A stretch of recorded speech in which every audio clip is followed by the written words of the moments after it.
Hi, Liz. Lovely to see you today. Thank you very much for joining me for this Business Insight interview. Perhaps I could ask you to kick off by introducing yourself and the business. Hi, Bill. Thanks for inviting me. My name's Lis Wilson, and I run a company called Flat Fee Recruiter, which has been in business since 2012. The main idea of setting the concept of the business up was to basically give clients direct access to candidates so they didn't have to use recruitment agencies. So our philosophy is very much about allowing clients to have a direct hiring process. They're not having to do it themselves. We'll be sitting there in the background to help them do it for them, but ultimately reduce costs and find better people. Thanks, Liz. Today, the real topic is looking back and thinking about what's happened in recent months. So the last 18 months has obviously been a challenging time for many organisations. I don't want to dwell on those challenges. What have been the biggest successes for Flat Fee Recruiter over this period? Okay, well, I think our biggest challenge, because recruitment's so intrinsically linked into the economy and obviously with COVID, the big thing for us was as soon as Boris said something or there was an issue about the economy, we would see the client demand spike and fall in contrast to that. So keeping the internal resource function going and enabling that to happen throughout that period was a massive challenge. And the outcome of that has been quite an interesting little story, I think, with regards to our business and the success that that's sort of generated. Insofar as we've sort of stripped back and restructured, which a lot of other businesses have done as well throughout this period of time. But our sort of coming out of the process has been to develop quite a flexible workforce that can support the internal permanent staff. So from an admin support perspective, for advert writing, for posting, for social media posting, we've created what we call our flexible friends, our flexible flat fee recruiter friends around the country. And that's a makeup of students, mums, retired people, disabled people, people that potentially are working from home on that remote workforce. So when demand spikes, we've got a full team of people available to our fingertips. And when demand drops, everybody's aware that we might not have something for a day or two, or something might change. And it gives us that huge flexibility that allows us then to give our clients the best service that we can possibly do. So I think we've increased turnover, we've grown, we've got loyalty, we've got client retention, we've got some really good key matrices that have come out of developing something that 18 months ago I wouldn't even have thought of putting into the business. It's quite a radical change to how we operate, really. Wow, that's really interesting. So we'll come back to that, but you also mentioned about these peaks and troughs in demand in the marketplace. What's happening at the moment in the marketplace? Whoa. Well, again, regardless of the peaks and troughs, I think the biggest challenge for employers in the recruitment market is the availability of staff.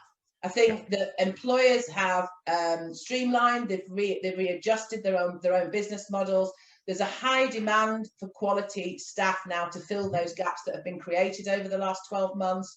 We've got Brexit. We've got a problem with everybody sort of leaving the country.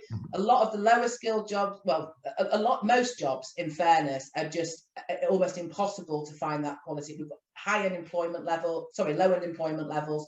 And I think the big challenge really for employers now is, how do they get those candidates, and how do they keep those candidates working for them and engaged in their brand? So really, the internet's one of your main points of contact that you can go and get those people from. Our advice is always sort of as much reach as possible. Get your processes and your efficiencies right with regards to how you're engaging with those candidates, and try to really sort of improve your recruitment processes and your methodology, so that you've got some talent banking for the future. You've got to retrain. We're 10 years behind the curve probably in retraining for engineers and IT. We've got a long way to go as a country in order to get those skills back into where we need them to be, back into industry. So in the main, get it right and start working now for the future to get that right. So, Liz, I'd just like to explore how you've done that as your own organisation. You talked about this move to flexibility. How have you got the best out of yourself, your team, and therefore the business as you've come through this?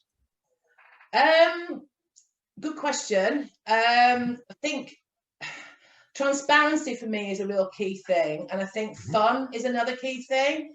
And I think you've got to trust people, and the whole remote working has changed everything when it comes down to how people are perceived within the workplace. Well, I know it's been around for years and it never worked, but you know, that's really proven against what we've forced to be in this environment that we're in now.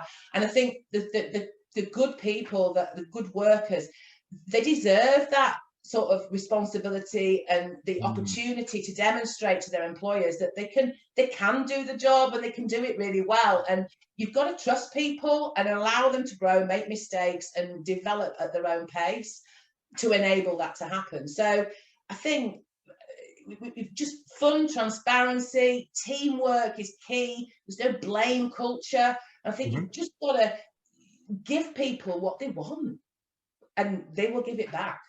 How many of the changes that you've put in place in recent months are going to stick when we release all restrictions? Good question. Who knows? I think you've got to be really adaptable, really flexible. I'd like to think that the new ways that we're working, it ticks a lot of boxes for both sides of the fence. And I'd like to see that business model within our company grow and become a real firm foundation with what we're doing. I think that we've got to keep tight control. We've got to have huge control over finances, processes, and the services that we're doing. But I think we've also got to have that balance to be able to make decisions really quickly and adapt and change as and when required. And I think you need both of those elements running in tandem in order to enable the best decisions for your business going forward. And I think that's so true. You need to know the information so that you're not just guessing, but you also need to be flexible and responding to marketplace. And it sounds like you've been doing a lot of that. So Liz, final question. What are your ambitions for Flat Fee Recruiter now, looking forward? Well, I think... Come on. Irrespective of where we want Flat Fee Recruiter to be in the marketplace with regards to the fiscal side of things, I think for us, and we'll continue down this same vein, I think we're particularly keen to ensure that the sort of our customers, particularly the SME market, can see that recruitment doesn't have to be a dirty word. It's been spoilt and tarnished over the years with high costs and low poor service and age. You know, you don't have one choice anymore in the marketplace. And I hope that, you know, with our sort of solution, there's so many other solutions out there that are offering different ways of working, not just in recruitment, but across the board.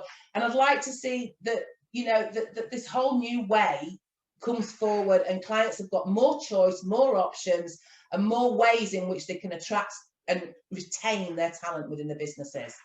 And that's important for everybody, is it? Finding, recruiting, retaining the best talent in your sector. Liz, that's been fascinating. Thank you very much. And as someone who uses your services, I can testify to how good it is. Love the way the system works. It really helps us to make our recruitment into a system. Been fascinating to hear all of what's been happening at Flat Fee Recruiter in recent months. If people want to get in touch with you, what's the best way for them to do that? Email, website, phone. Have you got, you know, give us a call. Get in touch. No, I'll put that note. I'll put your contact details underneath this interview. Liz, that's been fantastic. Thank you very much indeed for your time this afternoon. Thank you very much, Bill. Thank you. Right.